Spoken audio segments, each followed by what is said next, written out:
One of the many emails I get from different Christian organizations is one from Vanderbloemen Search Group, which is an organization we use to call Pastor David and Barbara Burrell to our church, and they help churches and other Christian organizations to find staff members. And you know what I thought was funny was the email they sent this morning. It began by talking about how most accidents happen at intersections because people are speeding or don't stop, which was, you may remember, the exact same way I talked about in my sermon this last Sunday from Jeremiah 6:16 about living wisely and making wise decisions. And today, along those lines, I want to direct your attention to Proverbs chapter 13, which is a wonderful chapter which talks about the rewards of wisdom and of living wisely and making wise decisions. And I would direct your attention especially to verses 10 through 20. And the verse for the day, which ends that section, is, "Whoever walks with the wise becomes wise, but the companion of fools suffers harm." That's a proverb worth sitting with for a while. Whoever walks with the wise becomes wise, but the companion of fools suffers harm.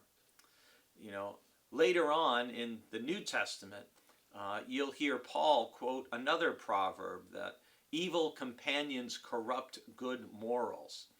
And I believe that one essential statement that's true about life is you become like who or what you praise, and you become like who you spend your time with.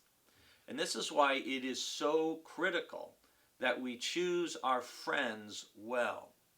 You may have heard about a long-term Harvard study about health. It's like an 80-year on now study. And one of the number one factors that they find contributes to longevity and happiness, good health, is quality relationships. And that Harvard study is simply affirming and supporting what Proverbs said more than 2,500 years ago. Whoever walks with the wise becomes wise, but the companion of fools suffers harm. And have you ever noticed that people who are fools, people who get in trouble, they tend to end up hanging out with other people who make poor decisions, foolish decisions, stupid decisions. And people who are wise just tend to get wiser because they hang out with people who make them better. None of us chooses our family, but we do choose our companions. Choose yours wisely. Spend your time, the limited amount of time that you have, with people who make you better, who bring out the best in you, not those who bring out the worst.